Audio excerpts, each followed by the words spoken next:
Okay, today I'm up to A, B, C. I'm going to look at the Lexicon of Love. So this was a massive album, if you don't remember, from 1982. So yeah, apparently it was in the UK charts for 50 weeks and was number one for a substantial amount of time. I think number 9 in Australia. I remember it being all over the radio. The big hits, Poison Arrow, The Look of Love, Shoot That Poison Arrow, The Look of Love. The one, You Walk in the Room with My Heart, All of My Heart. And it was very much a concept album. Martin Fry playing the lonely, jilted hero. So it had sort of encapsulates a lot of the type of Brian Ferry, lone, male, man jilted in love. Martin Fry has said that it's very much written about affairs of the heart, and he contrasted that to some of the music in the 80s at that time, which he thought was writing about electric pythons or things that were irrelevant, and he was going back to the Cole Porter tradition, the more substantial, he sort of insinuated tradition of love songs, the important love songs that need to be written. So, yes, I just from hearing it again after all these years, it definitely has a concept to it. And Trevor Horn does the production. So another one of my favourite albums of that period is Welcome to the Pleasure Dome, Frankie Goes to Hollywood, which I might get to review later on, but that's also an incredible production. So the production on this, if you don't like 80s production, you might not like this, but it's very much slick, clean bass tones, clean guitar sounds, very disco-y type of sound. I think Martin Fry said that he wanted to fuse punk and disco. Not sure about the punk there. I can't hear any punk in this actually. Doesn't look punk. Anyway, so he wanted to fuse punk and disco, so we've got that element. Let's just say disco with a very strong sense of songwriting craftsmanship going in there. So each song is very much crafted with a melody and a chorus and a big build-up in the middle, and there's a lot of strings. There's also, each song seems to connect to the other. It's a concept album, as I mentioned.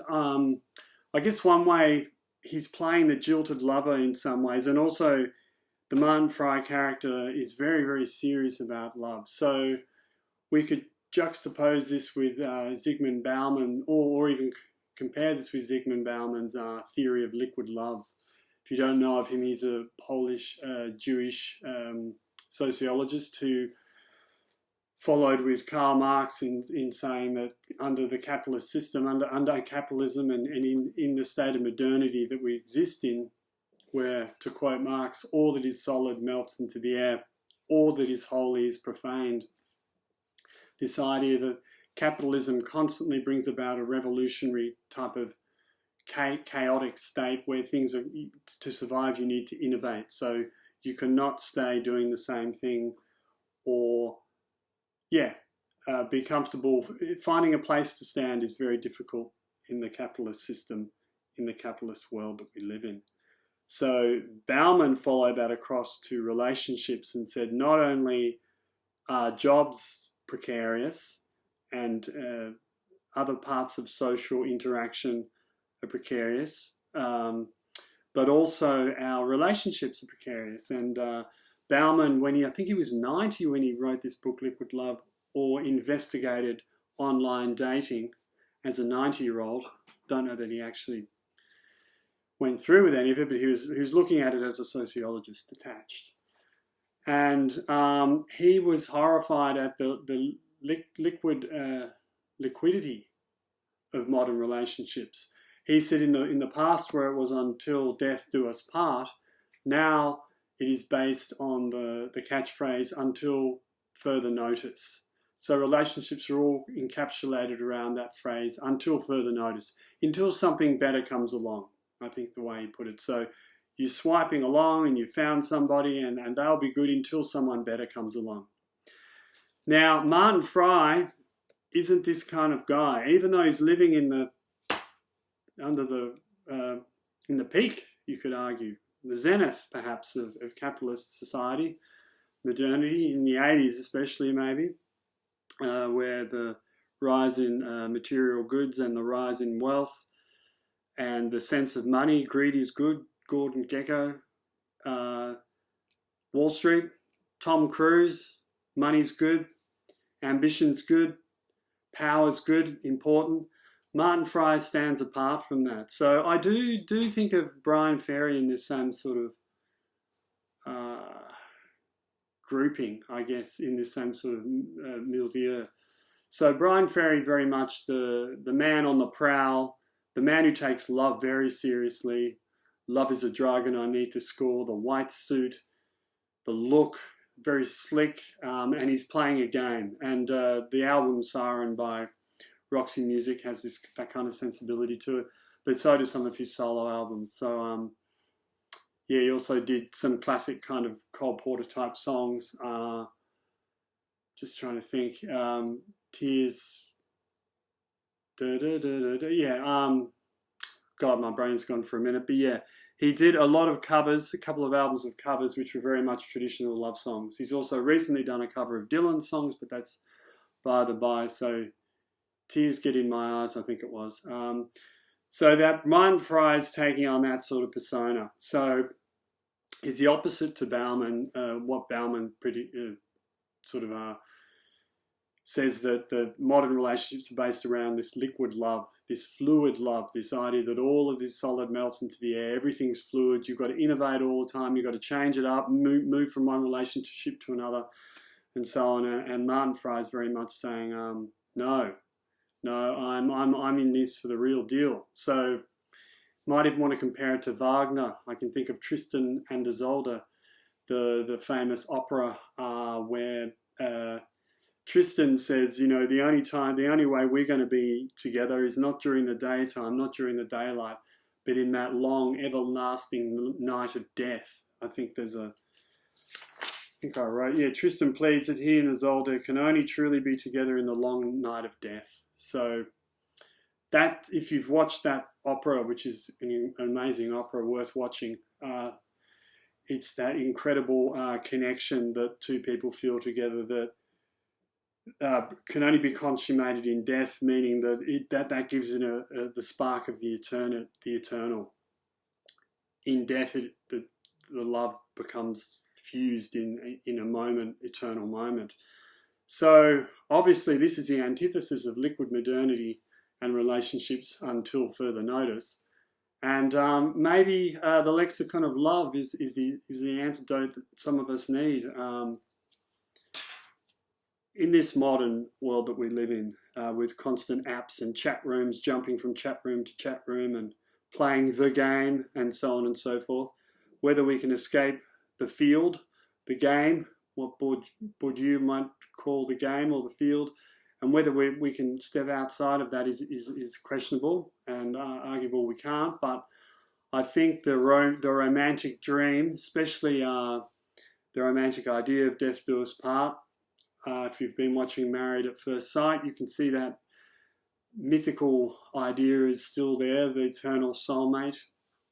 If you look at Aristophanes, had that idea that we originally were connected or fused together with our partners, and then Zeus cut us in two and we were separated, and the whole rest of our life we are trying to find our soulmate so we can fuse together again with this ultimate other half of us that was originally disconnected from us. So that idea is very has a long-lasting history to it.